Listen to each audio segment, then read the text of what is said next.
믿음으로 사는 인생, 히브리서 11장 30절로 31절의 말씀을 가지고 오늘 주일 말씀 나누겠습니다. 믿음의 행위에 대해서 지금 말씀하고 있는 겁니다. 히브리서 11장은 믿음장이라고 보통 우리가 이야기하는데, 거기에는 구약시대 때부터 지금까지 있었던 많은 믿음의 행위에 대해서 기록하고 칭찬하는 내용들이 나옵니다. 그래서 믿음으로 아담은, 믿음으로 모세는, 믿음으로 요셉은, 믿음으로 아브라함은, 뭐 이렇게 믿음의 조상들의 이야기가 계속 연속해서 열거하여서 설명되고 있어요. 그래서 믿음장이라고 할 수 있는 거예요.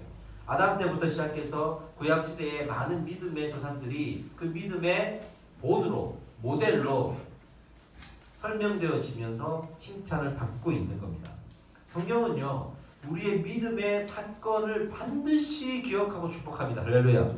우리 성도의 믿는 자들의 믿음의 행위는 하나님께서 우리의 모든 것을 아시기 때문에 반드시 기억하고 그 믿음의 행위에 대해서 하나님은 영광을 받으십니다. 그리고 축복하십니다. 할렐루야. 같은 일이라도 믿음으로 행한 일인지를 하나님 보시는 거예요. 똑같은 일을 이 사람이 했고 똑같은 일을 저 사람이 했는데, 그래서 우리는 나도 똑같고 저 사람도 똑같다고 생각하는데, 우리 하나님은 그렇지 않아요. 하나님은 그 행위의 의도를 보시고 그 안에 믿음이 전제되어 있는지를 보시는 거예요. 그리고 그 믿음이 내가 스스로 만들어낸 욕심인가, 하나님 아버지께서 말씀을 하신 아버지의 명령과 하나님의 마음인가를 보시는 거예요. 그렇다면 하나님의 마음과 우리의 이 믿음의 반응들이 일치가 될 때 아버지는 그것을 믿음의 행위라고 인정하시는 거예요. 그리고 축복하시는 거예요. 믿음의 행위로 행한 일이라면 하나님의 눈이 그 행함에 집중되어집니다. 하나님의 시선이 그 행위에 집중되어집니다. 이것이 믿는 자들의 가장 큰 영광이 아니겠습니까? 아버지의 눈이 여러분들의 그 행위에 집중되고 있다고 생각해 보세요. 이보다 더 큰 축복이 어디 있겠습니까? 우리 하나님은 창조주 하나님이십니다. 그래서 무엇을 결정하든지 무엇을 행하든지 우리는 기도하고 믿음으로 결정하고 행하여야 됩니다. 기도하지 않고 아버지께서 주시는 그 믿음 없이 내가 하고 싶은 대로, 내 생각대로, 내 어떤 계산대로 우리 행한다 그러면 이것은 믿음의 행위라고 말할 수가 없겠죠. 기도하고 아버지의 마음을 내가 느끼는 거예요. 때로는 정확하게 느끼지 못해도 그 하나님께서 주시는 방향은 내가 알 수 있어요.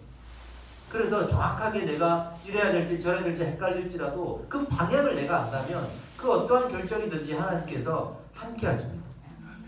그리고 이렇게 하나님의 마음이 함께하고 시선이 함께하는 삶을 사는 사람, 이것을 그리스도인의 삶이라고 우리는 말할 수가 있습니다. 오늘 여리고에 대한 이야기가 나와요. 본문의 이 말씀은 사실은 여리고에서 있었던 일이었고, 그 일 중에 한 등장인물로서 라합이라는 여인이 나오는데, 그 여인을 칭찬하는 일들이 여리고 사건과 함께 지금 기록이 되고 있습니다. 여리고라는 말이 있어요. 우리가 많은 사람들은 여리고를 잘 알지만 다시 한번 제가 여리고에 대해서 설명해 드리겠습니다.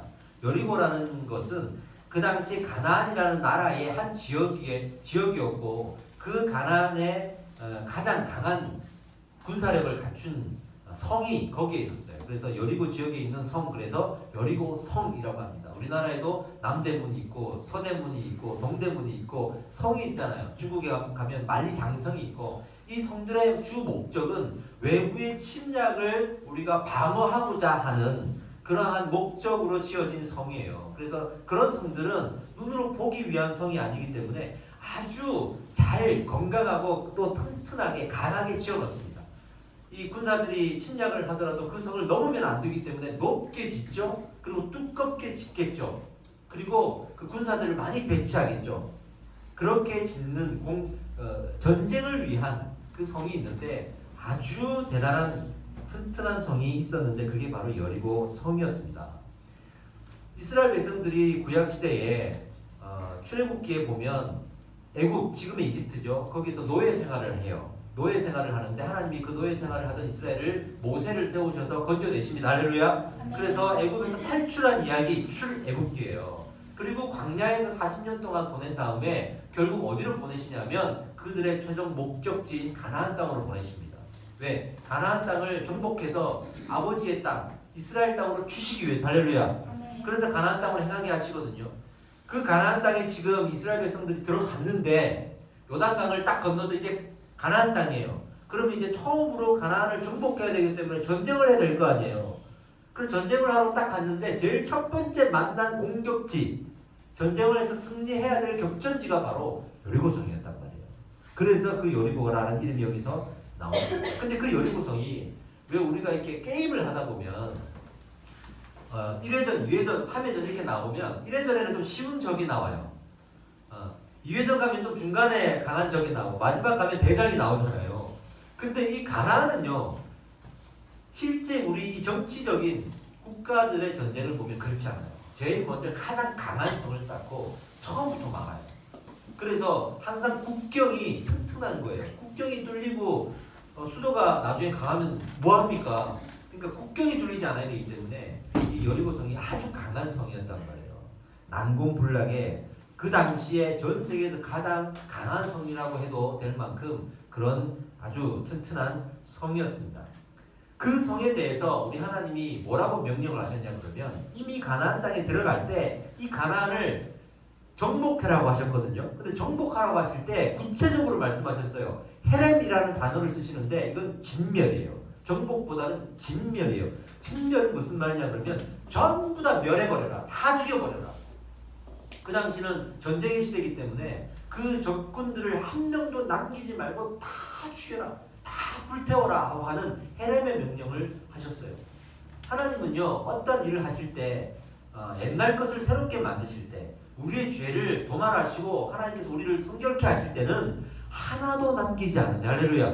하나님이시기 때문에 완전하신 분이기 때문에 뭔가 우리를 고치실 때는 완전히 고치십니다.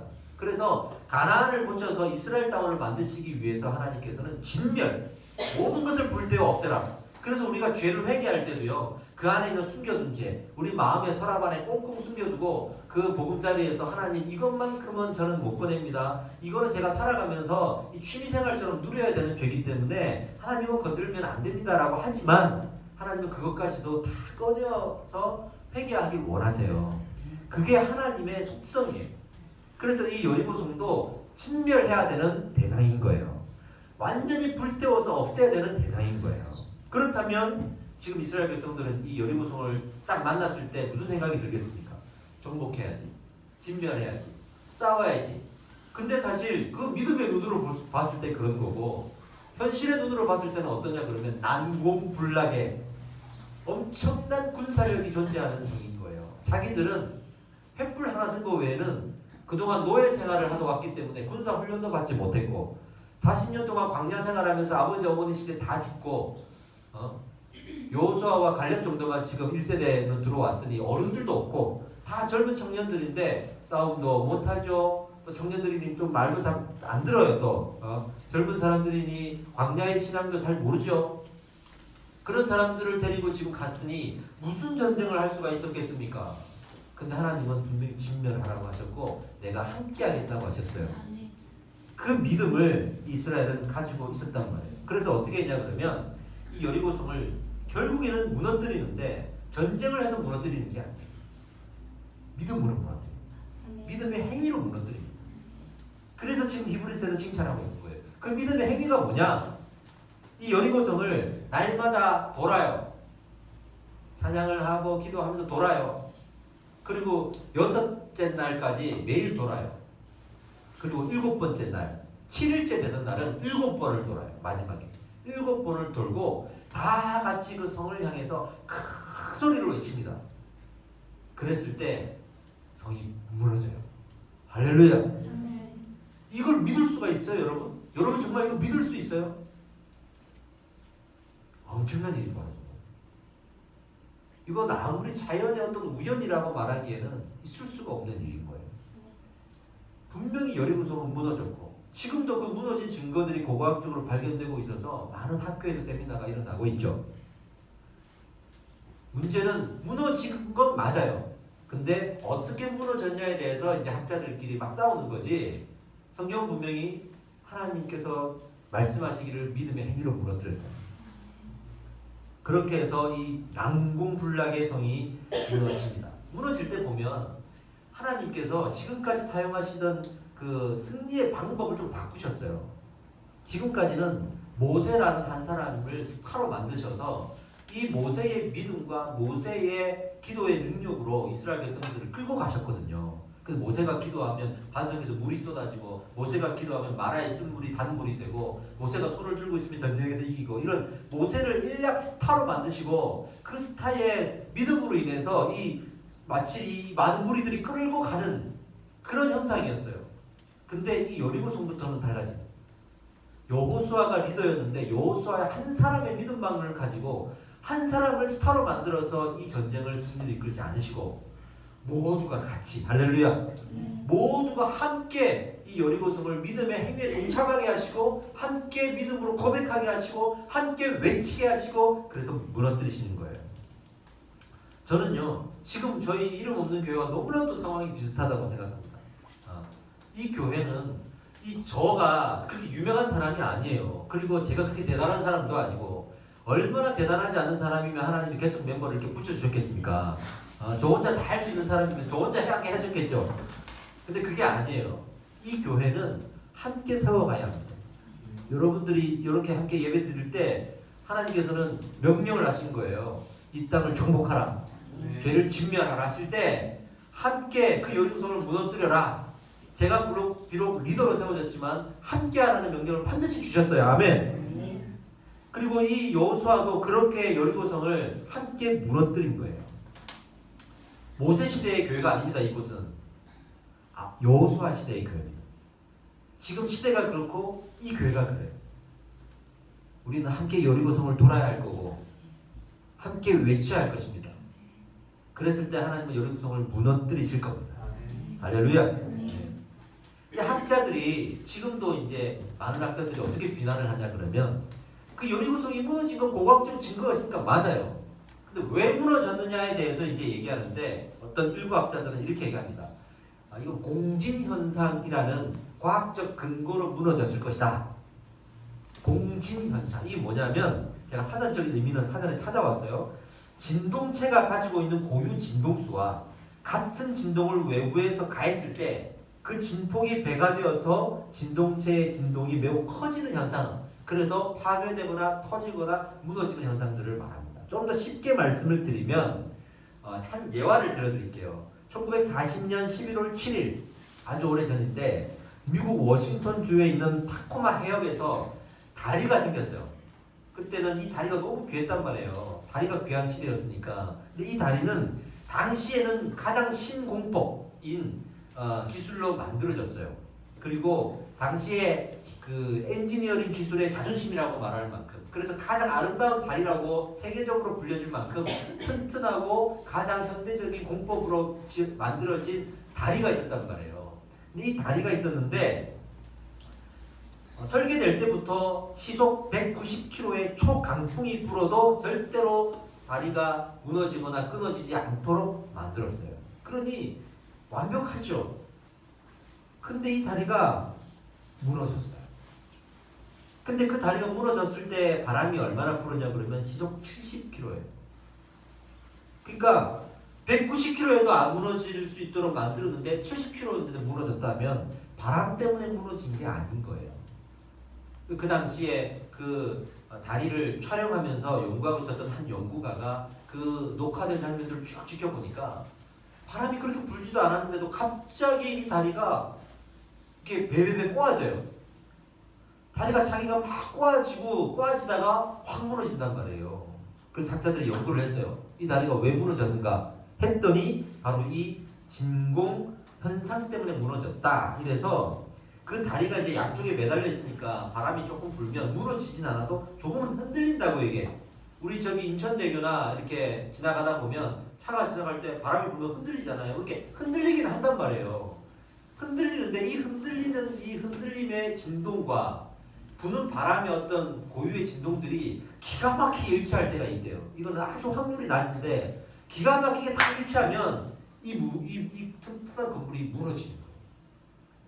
그래서 그 현상을 발견하고 분석해서 이제 이것을 대안으로 만들기 시작했습니다. 그러니까 지금 우리가 불안해할 필요 없어요. 왜냐하면 이미 그 진공 증상에도 견딜 수 있도록 다리가 만들어졌기 때문에 지금 우리는 안심해도 됩니다. 예. 그런 거죠. 또 하나는 아주 작은 예로 이 소프라노 가수가 노래를 쫙 부르면 저기 뒤에 있던 그 와인잔에 있는 와인이 확 흔들릴 때가 있잖아요. 그 흔들림이 커진다고 생각해 보세요. 그러니까 뭔가가 물체가 가지고 있는 고유의 진동이 있는데 그게 외부에서 오는 진동하고 딱 맞아 떨어질 때 그런 현상이 나타난다는 거예요. 그래서 이것을 그때 이후부터는 생활에 이용하기 시작했습니다. 그래서 우리 전자레인지 있죠. 전자레인지가 어떻게 대표지냐 그러면 그 마이크로파라는 이 파를 전자레인지에서 만들어내요. 만들어내서 그 물체에다가 쏘면 그 물체 안에는 항상 그 물 분자가 있거든요. 거기에서 우리 대표지는 모든 음식들은 대부분 물 분자가 안에 있어요. 그 물 분자에 마이크로파를 딱 쏘아서 그 진동을 일치시키면 이 떨리면서 진동이 생기는 거예요. 그러면서 자체 열이 발생해. 그래서 음식이 데펴지는 거예요. 근데 전자레인지에 데필 수 없는 음식들은 대부분 어떤 경우냐면 이 물 분자가 없는 물체, 그러니까 플라스틱 같은 거 아예 물 분자가 없거든요. 데필 수가 없죠. 그리고 뭐 종이 같은 것도 데필 수가 없어요.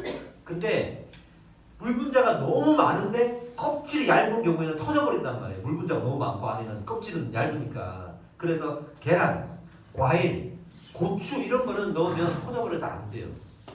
그래서 이제 이런 기술들이 그렇게 활용되기 시작했단 말이에요. 그래서 진공 증상, 이 공진 증상 때문에 여리고성이 갑자기 무너졌을 것이다. 갑자기 소리를 막 지르니까 기가 막히게 딱 맞아 떨어져가지고 무너졌을 것이다 이렇게 얘기하거든요. 근데 그 여리고성을 몰라서 그래요. 여리고성이 어떤 성이냐면요, 두께만 4.5m입니다. 두께만. 여기서 이 공간도 더 넓은 거예요. 4.5m면 이렇게 두꺼워요.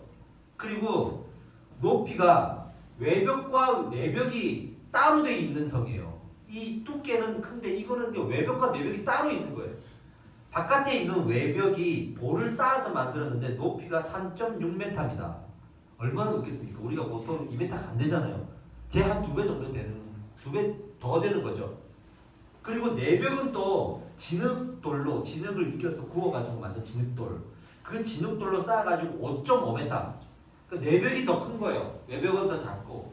그래서 밑에서 딱 봤을 때는 이렇게 되는 거죠.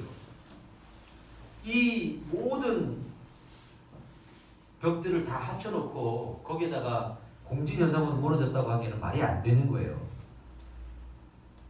어느 학자가 이렇게 얘기했습니다. 그 여리고성의 그 건축법이라든지 그 두께, 넓이 이런 걸 안다면 세상의 모든 함성과 트럼펫 소리를 같이 울려도 절대로 무너지지 않는 성이다. 이렇게까지 이야기를 한단 말이에요. 얼마나 튼튼한 성이었겠습니까? 네. 그 나중에 이 여리고성이 함성에 의해서 무너지는데 그 내벽과 외벽이 있었다 그랬잖아요. 그 외벽, 돌을 쌓아서 만든 벽들이 다 무너지는 거예요. 그래서 오르막길처럼 이렇게 이스라엘 백성들이 그 성전 안으로 들어갈 수 있게 오히려 길을 만들어줘 버린 거예요. 이게 믿음의 행위의 결과였습니다. 얼마나 대단한 일입니까? 하나님은 분명히 역사하십니다. 여리고성은 그 하나님의 역사로 그리고 우리 이스라엘 백성들의 믿음의 행위로 무너뜨린 성입니다. 아버지는요, 우리의 아버지이고 우리 친구 되시지만 기억하십시오. 이 땅을 만드신 창조주이십니다. 그분은 신이요 메시아입니다. 모든 세상의 창조물들이 절하고 예배해야 될 전능자이십니다. 그러니 그분이 여리고성을 무너뜨리는 것은 그분의 입장에서는 지극히 당연한 일이에요. 그리고 우리는 그것을 믿어야 될 줄 믿습니다. 오히려 하나님은요, 믿음의 공진현상을 일으키세요. 어떤 거냐면 우리의 이 하나님의 마음이 우리의 믿음과 일치되었을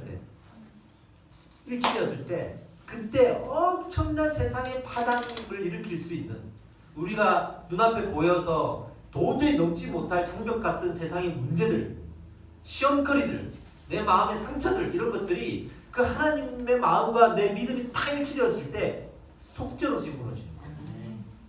그래서 죽은 자가 살아나고, 그래서 병이 치료되는 거고, 그래서 우리의 마음이 기쁨이 넘칠 수 있는 거예요. 이 믿음의 공진 현상을 오히려 우리는 기도해야 될 줄 믿습니다.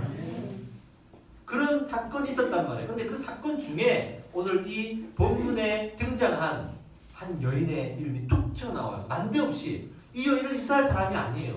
그 여리고에서 살았던 여리고 사람이에요. 가나안 사람이에요. 진멸하라고 하셨으니 죽여야 되고 불태워야 되는 적군이었다고. 근데 그 여인의 이름이 갑자기 툭 등장하는 거예요. 그리고 그 이름이 칭찬을 받고 있는 거예요. 지금 이게 웬일일까? 이게 무슨 일일까? 이 라합에 대해서 잠깐 설명을 드릴게요. 라합은 그 여리고 성 안에 살았습니다. 아까 제가 말씀드릴 때 이 여리고 성이 외벽과 내벽으로 나눠져 있다 했잖아요. 그러니 적군이 쳐들어올 때 그 군사가 있을 것이고 어떻게 보면 제일 위험한 곳이죠. 근데 그 내벽, 그 안쪽 벽에 붙어서 판잣집 같은 게 있었어요. 그 판잣집에 사는 사람들이 있었는데 가나안 중에 여리고 안에 사는 사람들 중에서도 제일 힘없고 나약하고 소외된 사람들, 그런 사람들이 그 판잣촌에 살았단 말이에요. 그래서 전쟁이 일어나면 니네가 총알바지 해라. 니네 주인이라고 우리한테 좀 천천히 올 수 있게 니네가 총알바지 해라. 그래서 거기다 판잣집을 지어주고 거기다 살았단 말이에요. 그러니 얼마나 불쌍한 인생들입니까? 근데 거기에 살았던 한 여인인데 직업이 기생이었어요. 그러니 세상에서 소외되고 또 실패하고 스스로도 많이 자기 스스로에 대한 회의를 가지고 있는 인생이었다 이 말이죠. 근데 어느 날 이스라엘 백성들이 이제 요단강을 건너야 돼요. 이 요단강을 건너면 가나안이고 여리고성이 나온단 말이에요. 요단강을 건너기 직전으로 지금 이야기가 돌아갔습니다. 요단강을 건너야 돼요. 이미 이 요단강 앞까지 올 때 12명의 정탐꾼을 파송해서 받고 그 중에 2명 여호수아와 갈렙이 믿음의 고백을 했잖아요. 그 이후의 이야기예요. 그리고 요단강을 건너야 되니까 건너면 안전할까 이 문제가 있어야 될 거 아닙니까? 그래서 2 사람을 따로 또 정탐꾼을 보냅니다. 그래서 우리가 이 요단강을 건너도 되는지 지금 건너면 되는지 가서 정탐을 해봐. 2 사람이 딱 건너가지고 여리고성에 딱 잠입을 해요. 근데 뭔가가 지금 비상사태가 벌어졌어. 적군이 나타났다. 레이더 방에 뭔가 걸린 거야. 군사들이 막 수색을 하잖아요. 적군이 나타났다 하면서 그 판잣촌을 수색을 한단 말이에요. 판잣촌에 숨었거든요. 라합의 집에 숨은 거예요. 2 사람이. 근데 성경이 기록하기를 라합이요 하나님을 믿는 사람이었어요. 그 가나안 땅 여리고에도 하나님 믿는 사람이 있었어요. 신기하죠? 복음이 증거된 적이 없는 곳에 하나님을 믿는 사람이 있었어요. 대단한 일입니다 지금 이게. 그리고 하나님이 이스라엘을 위한 예비된 사람을 거기 두셨다는 게 너무 대단한 거예요. 이스라엘에 들어가지도 않았는데 복음을 붙든 사람이 있었단 말이에요. 그래서 라합이 이 2 정탐꾼을 딱 자기 집에 오니까 지붕 위에 숨으라 한 다음에 수색을 하러 온 군사들에게 거짓말. 졸로 갔습니다. 빨리 가십시오. 해가지고 이 사람들을 구해줍니다. 이 라합의 인생에 딱 한 번 성경에 기록된 사건, 그 2 정탐꾼을 구해준 사건입니다. 이 사건 때문에 라합이 오늘 기록이 된 겁니다. 라합이 거짓말을 했다 그러니까 어떤 사람들 특히 신천지 같은 이런 이단 집단에서는 그러니 우리도 거짓말하자 해가지고 모략이라는 걸 만들어냈는데 그게 아니잖아요. 지금 상황이 전쟁 중에 지금 사람을 구하러 지금 간 거 아닙니까? 이거는 거짓말이라고 할 수가 없는 거죠. 이거는. 그래서 이 라합을 하나님 편에 서 있던 사람이라고 성경은 보는 거예요. 이 믿음의 행위와 하나님의 나라의 관계가 여기서 나오는데 가나안 땅을 정복하라고 했잖아요. 그리고 지금 요단강을 건너기 직전이잖아요. 그때 너무 중요한 순간에 라합이 믿음의 행위를 보인 거예요. 그래서 라합이 이 2 사람을 도와준 덕분에 이 2 사람이 가서 보고를 할 수 있었고 드디어 여호수아가 이스라엘 백성들을 이끌고 그 요단강을 건너는 거예요. 그 역사적인 장면이 이 여인의 그 믿음의 행위 때문에 가능했던 거예요. 그리고 정말 상상해 보세요. 40년 동안 광야 생활하다가 얼마나 많은 일이 있었겠습니까? 드디어 요단강을 건너요. 얼마나 장엄한 장면이 연출되겠습니까? 우리 교회 하나님 이렇게 역사하실 것입니다. 오직 예수 이름만 자랑하고 칭찬하고 그 예수 이름에 의지하고 살라고 우리에게 명령하셨습니다. 우리에게 주신 명령은 바로 예수 이름으로 살라는 겁니다. 온전히 하나님만 경배하고 겸손히 이웃을 섬겨라. 이것을 우리에게 말씀으로 주셨잖아요. 그 명령을 우리는 지켜 행해야 됩니다. 그리고 그 명령 앞에는 우리는 믿음의 행위를 보여야 합니다. 이제 우리 김포 구례동에 입성하잖아요. 우리 요단강 이제 건너는 거예요. 김포 구례, 김포 지역에 우리 복음의 씨앗으로 복음의 하나님의 기지를 만들려고 우리 가는 거 아닙니까? 우리 의지였습니까? 하나님이 가라고 한 것이지. 가나안 땅이 처음부터 이스라엘 백성들이 달라고 그랬습니까? 하나님 일방적으로 정하시고 가라고 하신 거예요. 우리 김포 땅 우리 의지로 구한 거 아니고 여러분 다 하실 겁니다. 제가 처음부터 김포를 생각하지 않았다는 것도 다 하실 겁니다. 내가 왜 김포로 가야 되는지 잘 몰랐던 것도 여러분들 아실 겁니다. 근데 우리 김포로 결국 가고 하나님께서 명령하셨잖아요. 그 땅을 품으라. 네. 요단강을 건너기 직전 하나님은요 2정탐꾼을 우리에게 보내실 거예요. 그리고 우리가 어떻게 하나 보실 거예요. 네. 아니 정탐꾼이 누군지 살피지 마시고 그렇다는 거예요. 하나님은 우리의 믿음의 행위를 지금 살펴보실 거예요. 이 라합의 이 여인처럼 자기의 인생이 어떠할지라도 그 믿음의 행위를 하나님을 영광되게 하는 자 하나님을 축복하십니다. 네. 우리의 믿음의 행위. 저는요 지금 이곳까지 달려오신 여기 계신 또 우리 어머님들 너무 좀 감사해요. 제가 너무 큰 감동을 받았어요.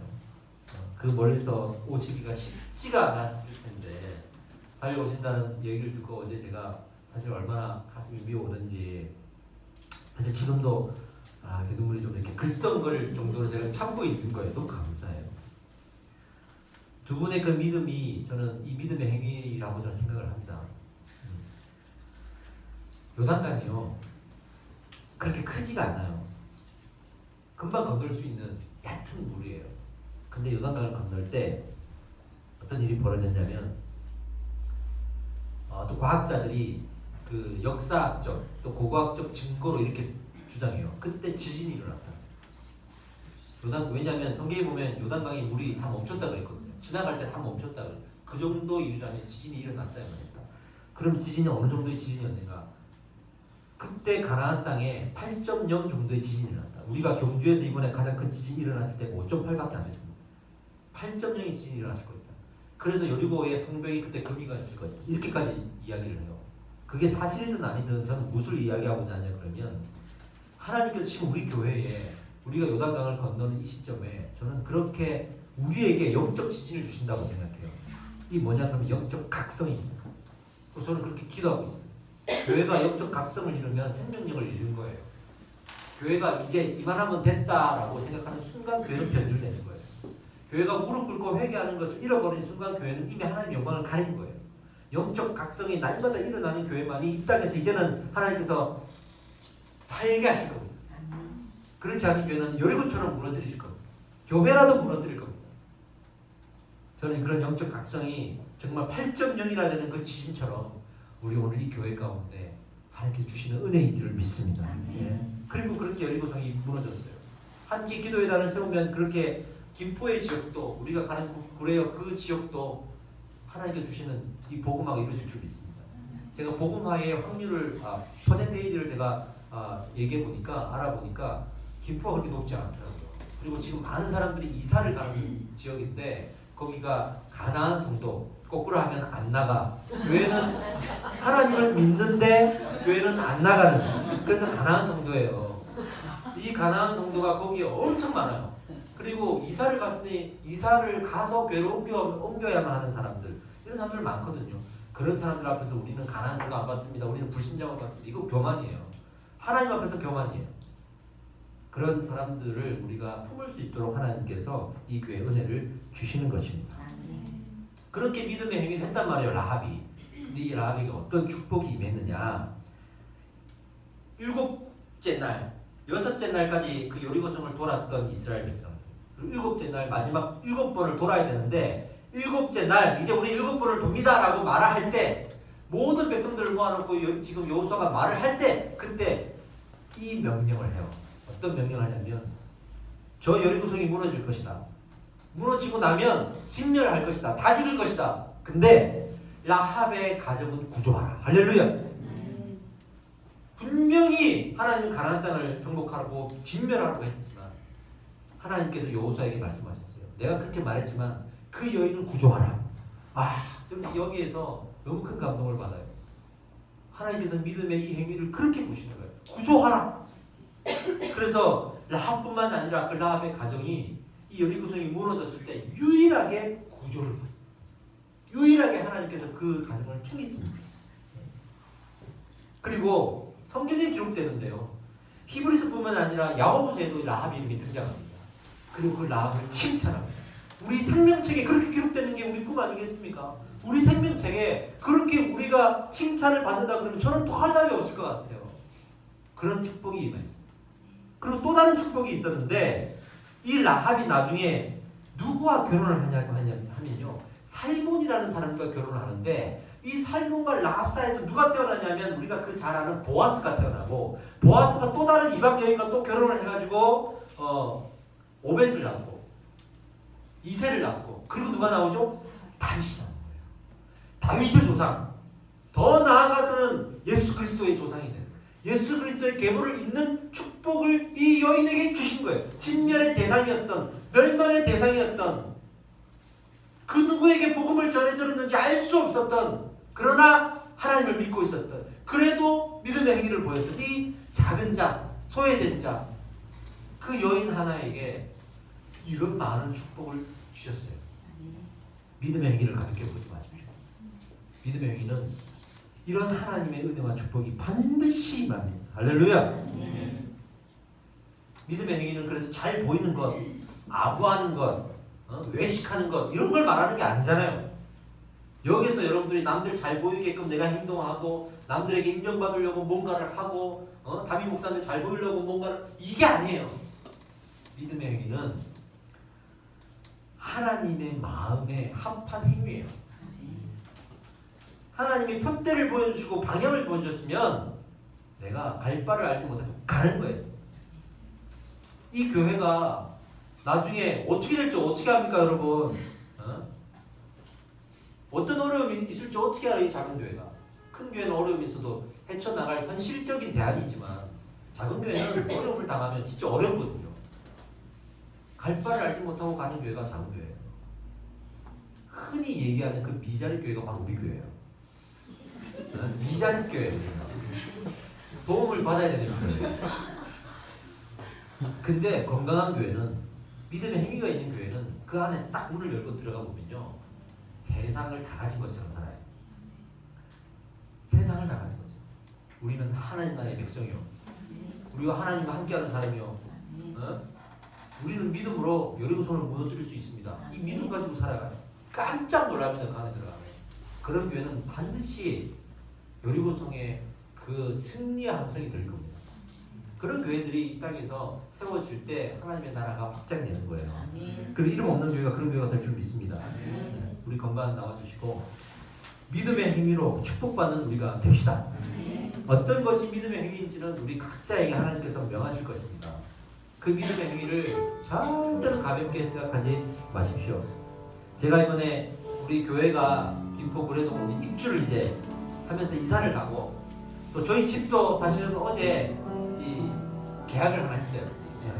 마산동 우리 집사님 근처로 제가 갑니다. 글로 가려고 했던 건 아닌데 구례동이 너무 비싸요. 오, 너무 비싸, 너무 비싸. 저는 부산 사람, 김해 사람이라 거기는 마산시가 있어요. 마산을 별로 안 좋아해요, 제가. 제 친구가 마산에서 이사 왔는데 엄청 싸웠거든요. 그래서 마산동으로 가게 됐어요.